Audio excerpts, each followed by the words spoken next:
morning sun cast long shadows across Camp Pendleton as Sarah Martinez wheeled her chair toward the main gate. At 28, she had learned to navigate the world with determination that most people twice her age couldn't muster. The spinal cord injury from a car accident 3 years earlier had changed her life forever, but it hadn't broken her spirit. Today was special. She was visiting her younger brother Miguel, who had just completed his first deployment with the Marines. Sarah had been planning this visit for weeks. Miguel's letters from overseas had been full of stories about his fellow Marines, the brotherhood he'd found, and how much he wanted her to meet his squad. She'd driven down from Los Angeles the night before, staying in a hotel near the base, excited about surprising her brother, who thought she wasn't arriving until the weekend. The base entrance loomed ahead, with its imposing gates and armed guards. Sarah had visited military installations before when Miguel was in training, so she knew the routine. She had her identification ready, along with the visitor's pass Miguel had arranged for her. The morning traffic was light, mostly military personnel heading in for the start of their duty day. As she approached the guard station, Sarah noticed 2 young Marines manning the checkpoint. They looked to be in their early 20s, probably newer to the service based on their visible nervousness around the senior personnel passing through. She rolled up to the window with a warm smile, ready to explain her visit. "Good morning," Sarah said cheerfully, extending her ID and visitor documentation. "I'm here to visit Lance Corporal Miguel Martinez. I'm his sister." The first guard, whose name tag read Jenkins, took her documents with a barely concealed smirk. He was tall and lanky, with pale skin that suggested he was still adjusting to the California sun. His partner, Kowalski, was shorter but stockier, with an attitude that seemed to compensate for his height. Both guards appeared to be around 19 or 20 years old. Jenkins examined her papers with exaggerated slowness while Kowalski leaned against the guard booth, both of them exchanging glances that made Sarah's stomach tighten with unease. She'd encountered this type of behavior before. The stares, the whispered comments, the assumption that her wheelchair made her somehow less capable or deserving of respect. "So you're Martinez's sister?" Jenkins asked, his tone carrying a note of disbelief. "Doesn't look like you two have much in common." Sarah felt her cheeks flush but maintained her composure. "We're actually very close. He's been looking forward to this visit." Kowalski pushed off from the booth and walked around to get a better look at her. "Must be tough having a sister who can't even walk. Bet that's embarrassing for a Marine." The words hit Sarah like a physical blow.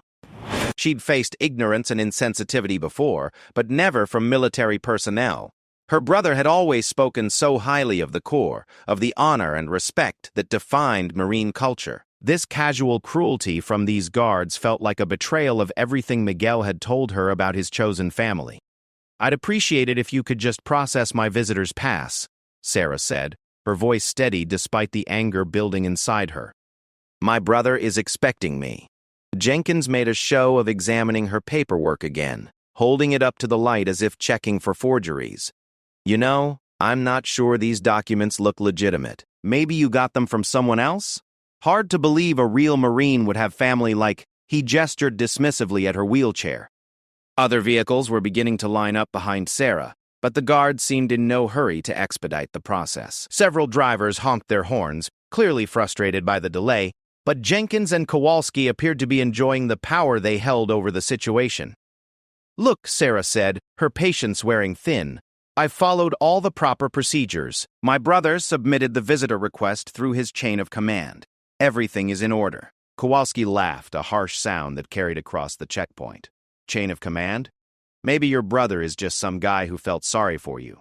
Wouldn't be the first time someone tried to use a sob story to get on base." Sarah's hands gripped her wheelchair's armrests tightly. 3 years of physical therapy, of fighting to regain independence, of proving to the world that her disability didn't define her limitations. And these two were reducing her to nothing more than an object of pity and mockery. "My brother earned his Eagle, Globe, and Anchor just like every other Marine," she said firmly. "And I earned my place here as his family member. I'm not asking for special treatment, just basic respect." Jenkins snorted. "Respect is earned, sweetheart. What exactly have you done to earn anything, besides sitting around feeling sorry for yourself?" The line of vehicles behind Sarah was growing longer, and she could see some of the drivers getting out of their cars to see what was causing the holdup. She felt exposed and humiliated, but she refused to back down. Miguel had taught her that Marines never quit, never leave a fallen comrade behind. She might not be a Marine herself, but she carried those values. "I've done plenty," Sarah replied, her voice growing stronger. "I work as a counselor helping other trauma survivors. I volunteer with adaptive sports programs. I've run 3 marathons in this chair. But more importantly, I raised the Marine you're disrespecting by treating his family this way." Kowalski's expression darkened. "Oh, so now you're threatening us? Maybe we should call security. Tell them we've got a suspicious individual trying to force her way onto base." Sarah's heart raced. She knew they had the power to deny her entry, to make her visit impossible, potentially even to cause problems for Miguel if they filed some kind of report. But something inside her refused to be intimidated by their bullying. "I'm not threatening anyone," she said calmly. "I'm simply asking you to do your job professionally." Jenkins walked around to the front of her wheelchair, positioning himself between Sarah and the gate. "Our job is to protect this base from people who don't belong here. And I'm starting to think that includes you." The morning sun was getting higher, and Sarah could feel sweat beading on her forehead despite the cool ocean breeze. Around them, the normal routine of the base continued. Marines in dress uniforms heading to formation, civilian contractors arriving for work, families visiting their loved ones. But at this checkpoint, time seemed suspended in a bubble of cruelty and humiliation. "Please," Sarah said, hating how the word sounded but knowing she needed to try a different approach. "My brother has been deployed for 8 months. This is the first time I've been able to visit him since he got back. Can't we just process the paperwork and let me through?" The 2 guards exchanged another look, and Sarah could see them making some kind of silent decision. Whatever it was, she had a sinking feeling it wasn't going to be in her favor. "Tell you what," Jenkins said, his voice taking on a mock-helpful tone.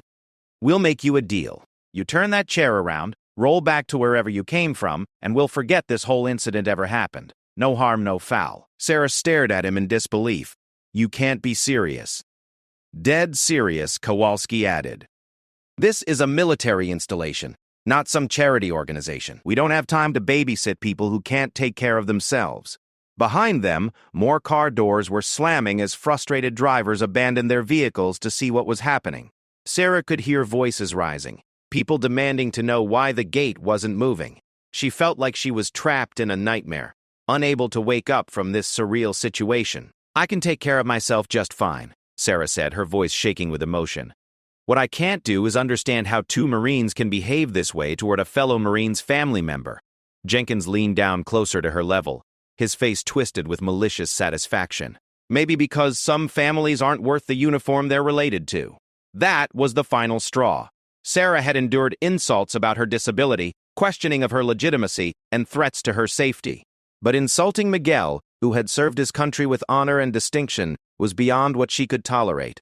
"You don't know anything about my brother or what he sacrificed for this country," she said, her voice carrying across the checkpoint. "And if you think treating people this way reflects well on the Corps, you're wrong about that too." Kowalski straightened up, his hand moving toward his radio. I'm calling this in. We've got a disruptive individual refusing to comply with gate security procedures." Sarah felt panic rising in her chest. If they filed an official complaint, it could affect Miguel's standing with his unit. Military families lived under constant scrutiny, and any problems with relatives could reflect poorly on the service member. She couldn't let her visit turn into a career-damaging incident for her brother. "Wait," she said quickly. "Please don't involve my brother in this. If you don't want to let me through, I'll leave. But don't make this his problem." The 2 guards seemed to enjoy her distress, drawing out the moment as long as possible. Around them, the growing crowd of delayed personnel was becoming increasingly agitated, but Jenkins and Kowalski appeared oblivious to anything beyond their power trip. "Too late for that," Jenkins said, reaching for his radio. "Should have thought about consequences before you started making demands." Sarah closed her eyes, feeling tears of frustration threatening to spill over. She'd been so looking forward to this visit, so excited to see Miguel and meet the Marines who had become his second family. Instead, she was about to become a source of embarrassment and potential disciplinary action for the brother she loved. The sound of boots on pavement made her open her eyes. A small group of Marines in camouflage utilities was approaching the checkpoint, apparently drawn by the commotion. Sarah couldn't tell their ranks from her position, but they moved with a purpose and authority that made both guards straighten up instinctively. "What's the situation here?" The voice belonged to a Marine who looked to be in his 30s, with the weathered face of someone who had seen multiple deployments. His uniform bore patches and insignia that Sarah couldn't identify, but his presence seemed to change the entire atmosphere at the checkpoint. Jenkins fumbled with his radio, suddenly less confident than he'd been moments before. "Just processing a visitor, Staff Sergeant. Nothing to worry about." The senior Marine looked from the guards to Sarah, then at the long line of backed-up vehicles stretching behind them. His expression suggested he was rapidly putting together a picture of what had been happening. 15 minutes to process one visitor?" he asked, his tone neutral but carrying an undertone of authority that made both guards visibly nervous. "That seems unusual." Sarah found herself holding her breath, wondering if this new arrival would make her situation better or worse. She'd learned not to assume that rank or age automatically meant better treatment, but something about this Marine's demeanor gave her hope. The moment stretched on, with traffic backed up, frustrated personnel waiting, and two young guards who suddenly seemed to realize they might have bitten off more than they could chew. Sarah sat in her wheelchair at the center of it all, still clutching her visitor's pass and wondering how a simple family visit had turned into such an ordeal. Whatever happened next, she knew this day would be one she'd remember for a long time. The question was whether it would be remembered as the day she was humiliated and turned away, or the day she learned something new about the Marines her brother served with. The morning sun continued to climb higher, casting shorter shadows across the base entrance, but the tension at the checkpoint remained as thick as ever. The book is every secured. Sarah Martinez was about to discover that her ordeal was far from over, and that sometimes help comes from the most unexpected places. Staff Sergeant Marcus Thompson had seen enough in his 12 years as a Marine to recognize trouble when he saw it. The backed-up traffic, the nervous energy radiating from the two gate guards, and the woman in the wheelchair sitting perfectly still while chaos swirled around her, all painted a clear picture. He'd been heading to the motor transport office when the unusual commotion at the main gate caught his attention. "Jenkins Kowalski," he said, stepping closer to the checkpoint. "Step over here for a moment." Both guards reluctantly moved away from Sarah, leaving her sitting alone by the gate. She watched as the three Marines spoke in low voices, too far away for her to hear their conversation. Staff Sergeant Thompson's body language was controlled but firm, while the two younger Marines seemed to shrink with each word he spoke. Sarah used the brief respite to gather herself emotionally. The humiliation of the past 20 minutes had left her drained, but she wasn't ready to give up. Miguel had always told her that Marines didn't quit when things got tough, and she'd carried that lesson with her through 3 years of rehabilitation and rebuilding her life. While the Marines talked, other personnel began approaching the checkpoint. Sarah noticed that several of them wore the same type of patches as Staff Sergeant Thompson. Patches she was beginning to suspect indicated some kind of special unit. These Marines moved differently than the average base personnel, with a quiet confidence that spoke of extensive training and experience. "Ma'am," Staff Sergeant Thompson approached her with a respectful nod. "I'm sorry for the delay. Could I see your visitor documentation?" Sarah handed over her papers, noting the stark difference in how this Marine treated her compared to the gate guards. He examined her documents quickly and professionally, his expression growing more serious as he read. "You're here to visit Lance Corporal Martinez?" he asked. "Yes, sir. He's my brother. He just returned from deployment last week." Thompson nodded, then looked back at the two gate guards who were standing at attention several feet away. Sarah could see sweat beading on both their faces despite the cool morning air. "Lance Corporal Martinez is assigned to 2nd Battalion, Thompson said. "Good Marine. His squad leader speaks very highly of him." Sarah felt a surge of pride hearing her brother praised by a senior Marine. "He's always wanted to serve. It means everything to him. I can tell." The visitor request he submitted was thorough and properly formatted. Everything appears to be in perfect order. Thompson's voice carried clearly enough that the gate guards could hear every word. "I'm curious why this routine processing has taken so long." Before Sarah could answer, Jenkins stepped forward. "Staff Sergeant, we were just being extra careful with security procedures. You know how important base security is." Thompson turned to face the younger Marine, his expression unreadable.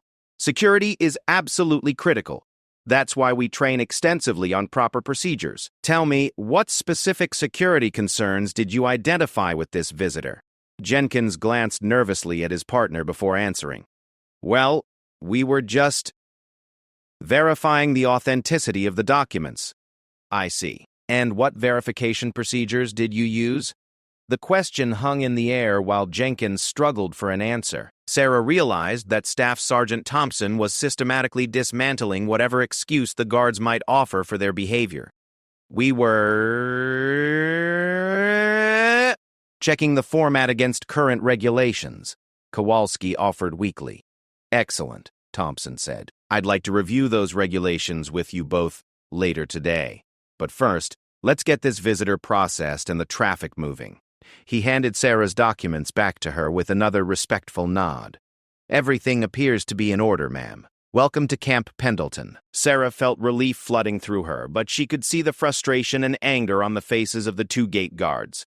Something told her this wasn't over yet. As Staff Sergeant Thompson moved to direct traffic around the checkpoint, Jenkins approached Sarah's wheelchair again. His earlier mocking demeanor had been replaced by barely controlled rage. You think you're pretty smart, don't you? He hissed quietly, positioning himself so Thompson couldn't see his face. Getting us in trouble with the staff sergeant? Sarah's heart sank. She'd hoped the intervention would end the harassment, but instead it seemed to have made the guards more determined to make her suffer. I just wanted to visit my brother, she said softly. Well, your little stunt just cost us a lot of trouble, Kowalski added, moving to block her path forward. The staff sergeant might have approved your pass, but that doesn't mean your visit is going to go smoothly. Jenkins leaned down close to her ear. Accidents happen on military bases. Equipment fails. People get hurt, would hate for something to happen to you while you're visiting. The threat was unmistakable, and Sarah felt fear creeping up her spine. These guards might not be able to deny her entry now, but they clearly had other ways to make her regret coming here. Please, she whispered, I don't want any trouble. Should have thought of that earlier, Jenkins replied. Maybe next time you'll know your place. Staff Sergeant Thompson was about 20 feet away, directing traffic and coordinating with other Marines who had arrived to help clear the backlog. He was too far away to hear the quiet threats being made, and Sarah realized that calling for help would only escalate the situation further. Here's what's going to happen, Kowalski said quietly. You're going to go on your little visit, but you're going to remember that we know who you are now. We know your brother. We know you'll probably want to visit again. And next time, there might not be a staff sergeant around to help you. Sarah nodded mutely, just wanting to get away from these two Marines and their threats. She began rolling her wheelchair forward, but Jenkins stepped in front of her again. One more thing, he said with a cruel smile. When you see your brother, make sure to tell him how his fellow Marines treated his sister. I'm sure he'll love hearing about how we helped you understand your place in the world. The psychological cruelty of that suggestion hit Sarah harder than any of their previous insults. These guards wanted her to carry their poison back to Miguel, to damage his relationship with the Corps he loved. They were using her love for her brother as a weapon against both of them. I won't tell him anything, she said firmly. This has nothing to do with him. Everything his family does reflects on him, Kowalski replied. That's how the military works. Your problems become his problems. As Sarah finally cleared the checkpoint and began making her way onto the base proper, she could hear Jenkins calling after her with mock politeness. Have a wonderful visit, ma'am. Hope everything goes smoothly for you. The base was larger than Sarah had expected, with rows of identical buildings stretching in all directions. Her visitor's pass included a map showing the route to Miguel's barracks, but the emotional trauma of the checkpoint encounter had left her feeling disoriented and shaken. She paused beside a small park area to collect herself, watching Marines in various uniforms going about their daily duties. Most seemed friendly enough, nodding politely when they noticed her or offering assistance when they saw her consulting the map. The contrast with her treatment at the gate was stark. A young Marine approached her as she sat, trying to calm her nerves. He looked to be about Miguel's age, with the easy smile of someone comfortable in his environment. Excuse me, ma'am, are you looking for something specific? You seem a little lost. Sarah managed a weak smile. I'm trying to find building 1247. I'm visiting my brother. Oh, that's easy. Just follow this road about a quarter mile, then turn left at the commissary. Can't miss it. The Marine paused, noticing her expression. Everything okay? You look a little upset. Sarah hesitated. She didn't want to cause problems for Miguel by complaining about other Marines, but she was still shaken by the encounter with the gate guards. Just had a rough morning, she said diplomatically. Gate security was particularly thorough. The Marine's expression changed slightly. Jenkins and Kowalski giving people trouble again? Sarah was surprised by his immediate understanding. You know them? Everyone knows them. They've been making visitors' lives miserable for months. Most people just put up with it because they don't want to cause problems for their family members who serve here. Has anyone reported their behavior? The Marine shrugged. Hard to prove. They're always careful to do it when senior personnel aren't around. Today was different, though. Word's already spreading that Staff Sergeant Thompson witnessed whatever happened. Sarah felt a mixture of relief and apprehension. Relief that others had noticed the guards' behavior, but apprehension about what might happen if Jenkins and Kowalski decided to retaliate. Don't worry about them, the Marine added, as if reading her thoughts. Thompson's not someone you want to mess with, and his unit doesn't tolerate that kind of behavior. Those two picked the wrong day to act up. As Sarah continued toward Miguel's barracks, she noticed that word of the checkpoint incident seemed to be spreading. Several Marines nodded to her with what appeared to be extra friendliness, and she overheard fragments of conversations that suggested the incident was becoming widely known.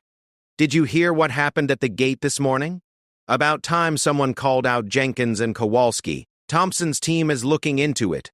Sarah wasn't sure how she felt about becoming the center of base gossip, but she was encouraged by the apparent support from the regular Marines. It suggested that the behavior of the gate guards wasn't representative of the Corps as a whole. When she finally reached Building 1247, Sarah sat outside for a moment to compose herself. She'd been looking forward to this visit for weeks, and she wasn't going to let the morning's events spoil her time with Miguel. He deserved to see his sister happy and proud to be visiting him, not traumatized by his fellow Marines. She rolled up to the entrance and checked in with the duty Marine at the front desk. Unlike her experience at the gate, this process was smooth and professional. Within minutes, someone was escorting her to Miguel's room. Miguel's face lit up when he saw her, his surprise and joy evident as he rushed to embrace her. For the first time since arriving at the base, Sarah felt genuinely welcome and happy to be there. Sarah, I thought you weren't coming until this weekend. I wanted to surprise you, she said, returning his hug. I've missed you so much. As they talked and caught up, Sarah made a conscious decision not to mention the incident at the gate. Miguel was so excited to show her around the base, to introduce her to his squad mates, and to share his experiences as a Marine. She wouldn't let the cruelty of two individuals taint his pride in his service. But as the morning progressed and Miguel began introducing her to other Marines, Sarah started to notice something unexpected. Many of them already seemed to know who she was. They treated her with particular warmth and respect, almost as if she were already famous within their community. Your sister's got quite a reputation already, one of Miguel's squad mates told him with a grin. Miguel looked confused. What do you mean? Let's just say she made quite an impression at the gate this morning. Word is, she stood up to some bullies and didn't back down. Sarah felt her stomach tighten as Miguel turned to her with a questioning look. She'd hoped to keep the incident private, but it seemed that wasn't going to be possible. What happened at the gate? Miguel asked gently. Before Sarah could answer, another Marine approached their group. It was Staff Sergeant Thompson, still wearing the same serious expression she'd seen earlier. Lance Corporal Martinez? Could I speak with you and your sister privately for a moment? As they walked to a quiet area, Sarah wondered what new complications this conversation might bring. She'd just wanted to visit her brother, but somehow she'd become entangled in what appeared to be a much larger issue involving base security and Marine Corps standards. The morning that had started with such promise now felt like the beginning of something she couldn't yet understand or control. And somewhere behind them, she knew that Jenkins and Kowalski were probably plotting their next move, determined to make her pay for the embarrassment they'd suffered. Staff Sergeant Thompson's expression remained unreadable as he prepared to speak, leaving Sarah to wonder whether her ordeal was finally over or just beginning. Staff Sergeant Marcus Thompson led Sarah and Miguel to a quiet area behind Building 1247, where a few picnic tables sat under the shade of eucalyptus trees. The relative privacy would allow them to speak freely without being overheard by other Marines. Thompson's expression remained serious as they settled in, and Sarah could see Miguel's confusion and growing concern. "Lance Corporal Martinez," Thompson began, "first, let me say that you have an outstanding record. Your deployment performance was exemplary, and your squad leader has nothing but praise for your professionalism and dedication." Miguel straightened slightly at the praise, but his eyes remained fixed on his sister. "Thank you, Staff Sergeant, but I get the feeling this isn't just about my service record." "You're right. This concerns an incident this morning involving your sister at the main gate." Thompson turned to Sarah. "Ma'am, I need you to understand that what happened earlier goes against everything the Marine Corps stands for. Those two guards' behavior was unacceptable." Sarah felt Miguel tense beside her. She could see the anger building in his eyes as he began to piece together what had happened. "What exactly did they do?" Miguel's voice was carefully controlled, but Sarah could hear the edge beneath his calm tone. Thompson looked at Sarah. "Would you prefer to tell him, or would you like me to relay what I observed?" Sarah took a deep breath. She'd hoped to avoid this conversation, but clearly that was no longer possible. "Miguel, it wasn't that bad, just some young Marines who maybe haven't learned proper respect yet." "Sarah." Miguel's voice was gentle but firm. "Tell me what happened." Reluctantly, Sarah began to recount the morning's events. She tried to minimize the worst aspects, but Miguel's expression grew darker with each detail. By the time she finished, his hands were clenched into fists on the picnic table. "They threatened you?" Miguel's voice was barely above a whisper, but it carried an intensity that made Sarah understand why he'd been successful as a Marine. "They were just trying to scare me," Sarah said quickly. "They probably didn't mean it." Thompson shook his head. "Ma'am, with respect, threatening a visitor to this base is serious business. Threatening the family member of a Marine is even more serious." Miguel stood up abruptly, beginning to pace. "Jenkins and Kowalski, I know those two. They've been problems since they arrived, always picking on people they think can't fight back. That's why I wanted to speak with you both," Thompson said. "This incident is going to be investigated thoroughly.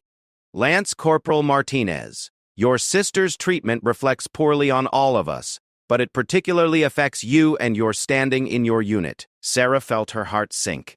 This was exactly what she'd feared, that her problems would somehow damage Miguel's career. "Staff Sergeant, this wasn't Miguel's fault," she said urgently. "He didn't even know I was coming today. Please don't let this affect his record." "Ma'am, you misunderstand. This doesn't reflect poorly on your brother. It reflects poorly on the Marines who mistreated you. But as a practical matter, we need to address this properly to ensure it doesn't happen again." Miguel stopped pacing and looked directly at Thompson. "What kind of investigation are we talking about?" "Formal complaints will be filed. There will be witness statements taken. And given the seriousness of the threats made, this will likely go up the chain of command fairly high." Sarah felt overwhelmed. What had started as harassment from two guards was apparently becoming a major incident involving multiple levels of Marine Corps leadership. "I don't want to cause all this trouble," she said quietly. "Maybe I should just not visit anymore." Both Marines turned to her immediately. "Absolutely not," Miguel said firmly. "You have every right to visit this base. Your family of a Marine in good standing." "Your brother is correct," Thompson agreed. "Allowing those guards' behavior to drive you away would be letting them win. That's not acceptable." As they talked, Sarah became aware that other Marines were moving around them at a respectful distance. She couldn't tell if it was coincidental or if word of their conversation had spread, but there seemed to be more activity in the area than when they'd first sat down. "Staff Sergeant," Miguel said carefully, "what's the realistic outcome here? These guys have been problems for months, apparently. What makes this different?" Thompson was quiet for a moment, seeming to choose his words carefully. "Let's just say that some units on this base take a particular interest in ensuring that Marine Corps values are upheld. Today's incident has come to their attention." Sarah didn't understand the significance of Thompson's words, but she could see that Miguel did. Her brother's expression changed from anger to something like anticipation. "Which units?" Miguel asked. Let's just say that Jenkins and Kowalski picked the wrong day to showcase their lack of professionalism. Before Miguel could ask more questions, Sarah noticed several Marines approaching their table. They moved with the same confident bearing she'd observed in Thompson, and their uniforms bore similar patches. As they got closer, she could see that they ranged in rank from sergeants to what appeared to be officers. "Staff Sergeant Thompson," one of them called out as they approached. Sarah could see from his insignia that he was a captain, though she couldn't make out his name from her position. "Captain Morrison." Thompson stood and came to attention, at ease. "Is this Lance Corporal Martinez and his sister?" "Yes, sir." Captain Morrison approached their table with a warm smile that transformed his otherwise serious face. He was probably in his mid-30s with the weathered appearance of someone who'd spent considerable time in challenging environments. "Miss Martinez, I'm Captain David Morrison. I wanted to personally apologize for the treatment you received at our gate this morning." Sarah was taken aback by the personal attention from such a senior officer. "Thank you, sir, but it really wasn't that serious." "Ma'am, I respectfully disagree. The behavior you described violates several regulations, and more importantly, violates the core values that define us as Marines." Miguel stood as the captain addressed his sister. "Sir, I appreciate your attention to this matter.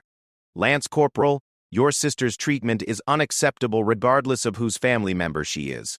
But the fact that she's the sister of a Marine who served honorably overseas makes it particularly offensive." More Marines had gathered in the area, and Sarah was beginning to feel like she was at the center of something much larger than she'd anticipated. The attention was flattering but also overwhelming. "What's going to happen to Jenkins and Kowalski?" Miguel asked. Captain Morrison's expression hardened. "They're currently being interviewed by their chain of command.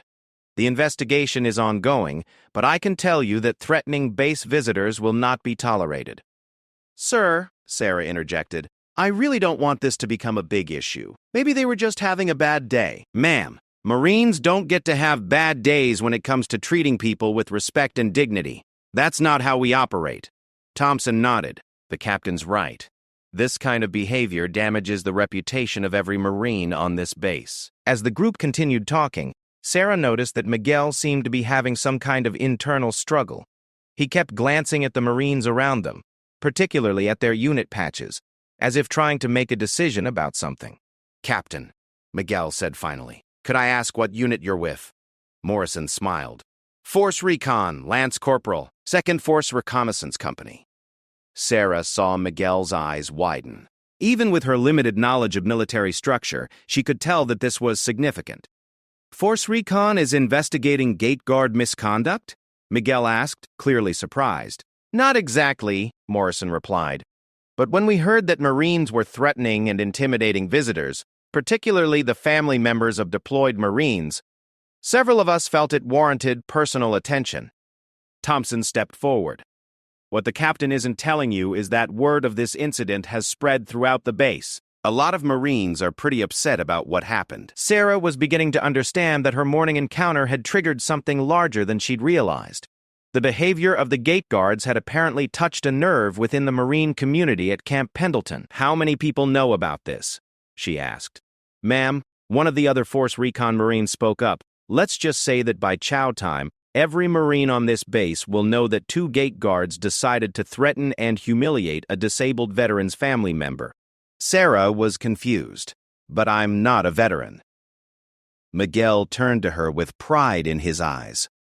"This is the book. It's about history."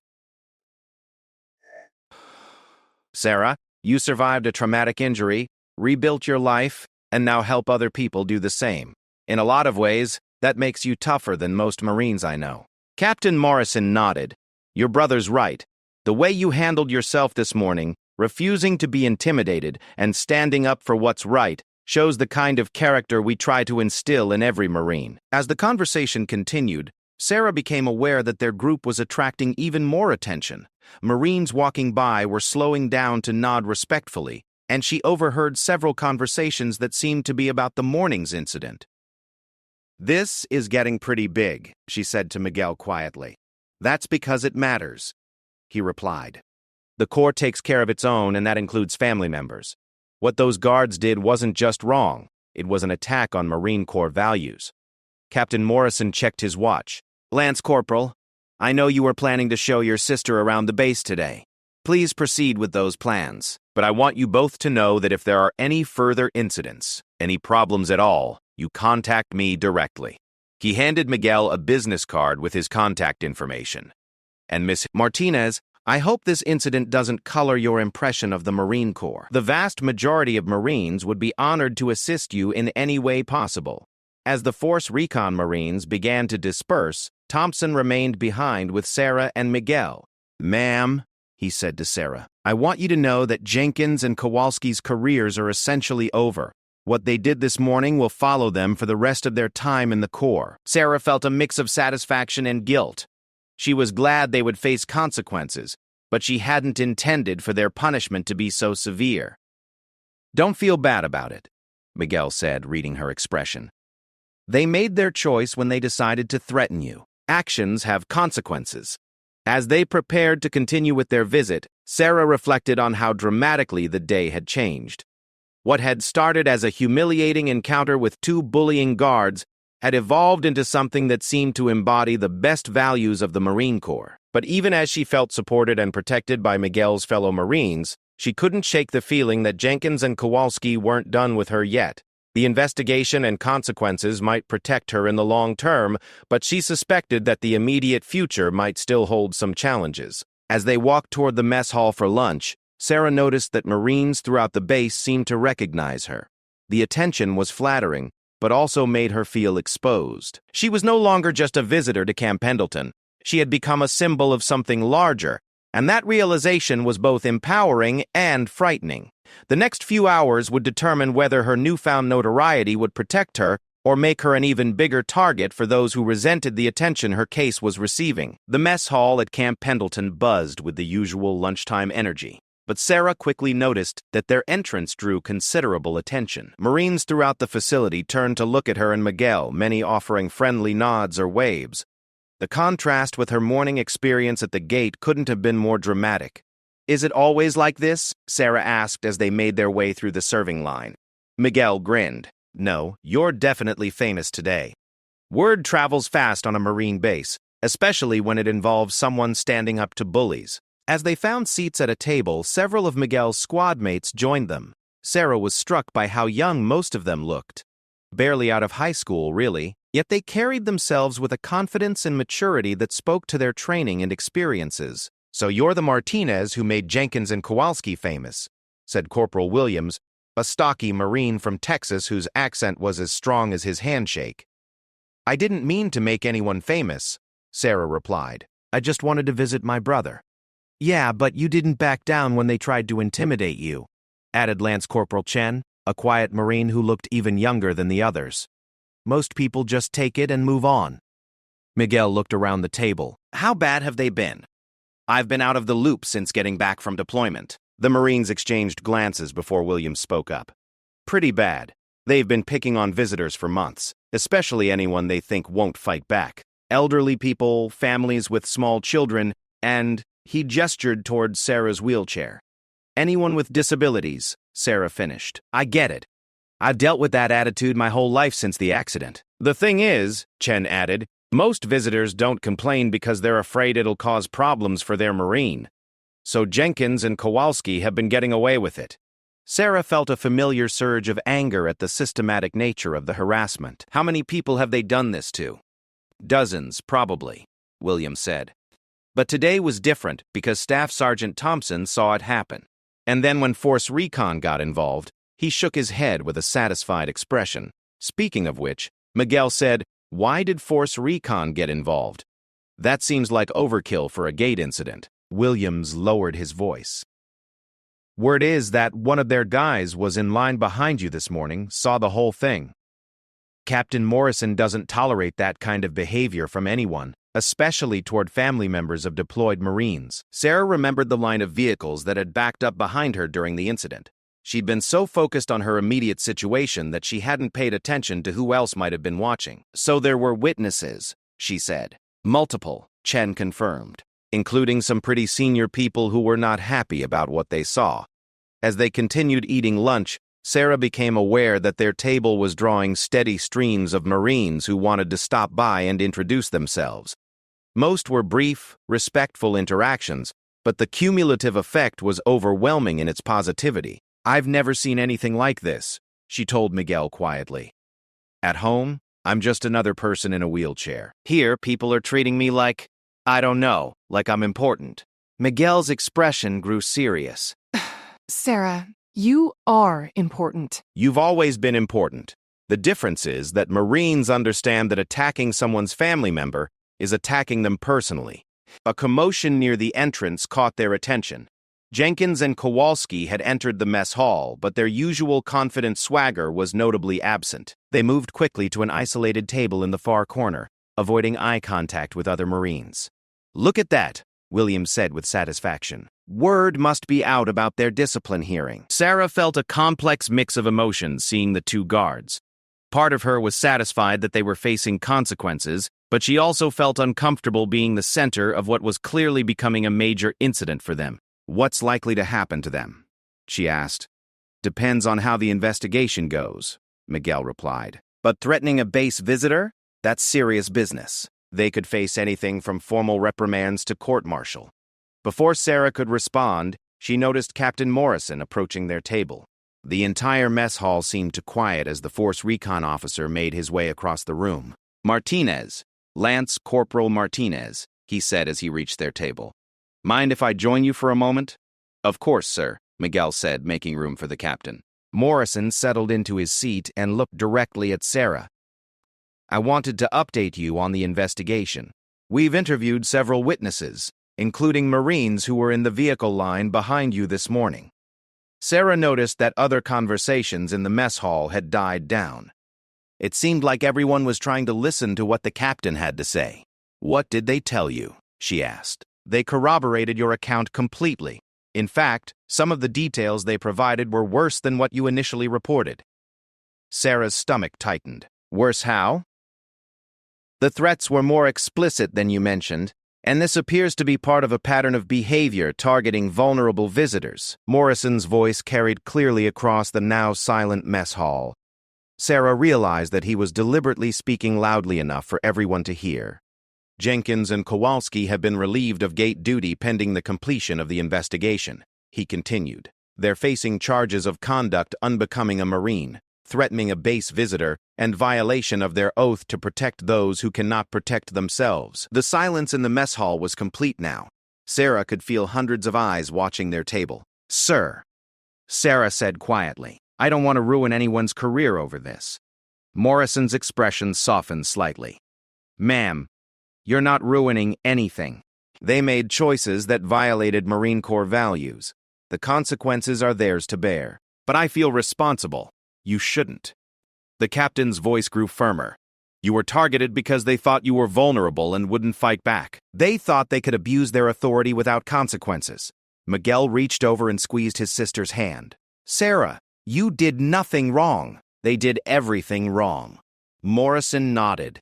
"Your brother is absolutely correct. And I want everyone in this mess hall to understand something." He stood up, clearly addressing the room. "The Marine Corps protects its own. That includes the family members of every Marine in this room."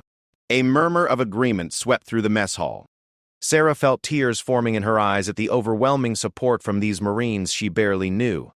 Furthermore, Morrison continued, "Anyone who thinks they can intimidate or threaten the family members of Marines will find themselves answering to all of us."